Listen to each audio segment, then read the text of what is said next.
புதியதாக வாக்காளராக பதிவு செய்த பின் தங்களின் பெயர் மற்றும் விவரம் தேர்தல் வாக்காளர் பட்டியலில் இடம்பெற்றிருக்கிறது என்று உறுதிப்படுத்த வேண்டும். மற்றும் நடப்பு தேர்தலில் தங்களின் பெயர் மற்றும் விவரம் தேர்தல் வாக்காளர் பட்டியலில் இடம்பெற்றிருக்கிறது என்று உறுதிப்படுத்த வேண்டும். அப்போதுதான் நமது வாக்குகளை செலுத்த முடியும். உங்களின் பெயர் மற்றும் விவரம் தேர்தல் வாக்காளர் பட்டியலில் இருப்பதை பார்க்க முதலில் voters ECI கோவின் என்று டைப் செய்யவும்.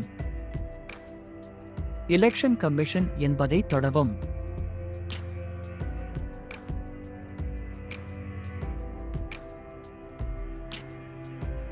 வாக்காளர் சேவை இணையதளத்திற்கு வந்த பின் கீழே வந்து சர்ச் இன் எலெக்ஷனல் ரோல் என்பதை தொடவும்.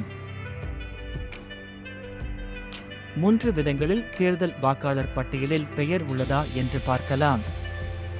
முதல் விதமாக, தங்களின் விவரங்களை உள்ளீடு செய்து தேர்தல் வாக்காளர் பட்டியலில் பெயர் உள்ளதா என்று பார்க்கலாம். முதலில் மாநிலத்தை குறிப்பிடவும். பிறகு தங்களின் பெயரை உள்ளிடவும். பின் தந்தை அல்லது கணவரின் பெயரை உள்ளிடவும்.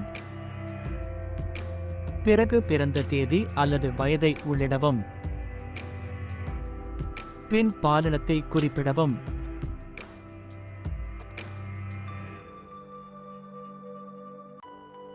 பிறகு மாவட்டம் மற்றும் சட்டமன்ற தொகுதியை குறிப்பிடவும். பின் கேப்சாவை உள்ளிடவும். பிறகு சர்ச் என்பதை தொட்ட பின் தங்களின் பெயர் மற்றும் விவரம் தேர்தல் வாக்காளர் பட்டியலில் உள்ளதா என்பதை தெரிந்து கொள்ளலாம். பெயர் மற்றும் விவரம் தேர்தல் வாக்காளர் பட்டியலில் இருந்தால் காட்டப்படும்.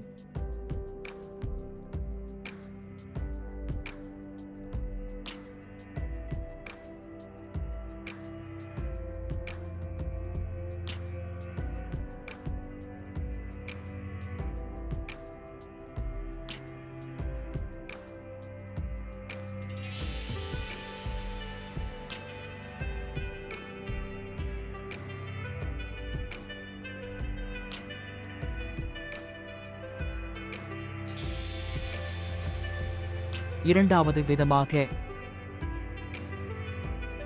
வாக்காளர் அடையாள அட்டையின் எண்ணை உள்ளீடு செய்யவும்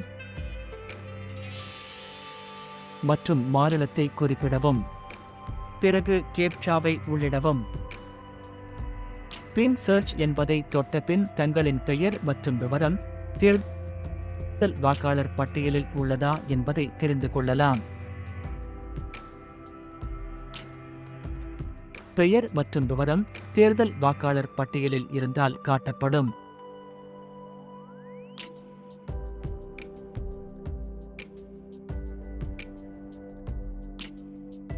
மூன்றாவது விதமாக, மாநிலத்தை குறிப்பிடவும் மற்றும் பதிவு செய்யும் போது கொடுக்கப்பட்ட கைபேசி எண்ணை உள்ளிடவும். சென்ட் OTP என்பதை தொடவும்.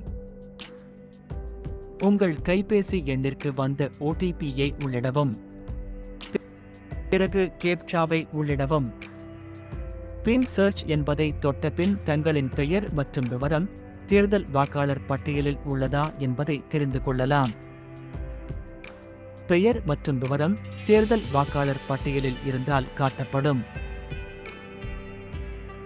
இந்த வீடியோவிற்கு லைக் பண்ணுங்க, ஷேர் பண்ணுங்க, காமெண்ட் பண்ணுங்க. எஜுகேஷன் இம்ப்ரெஷன் சேனலை சப்ஸ்கிரைப் பண்ணுங்க.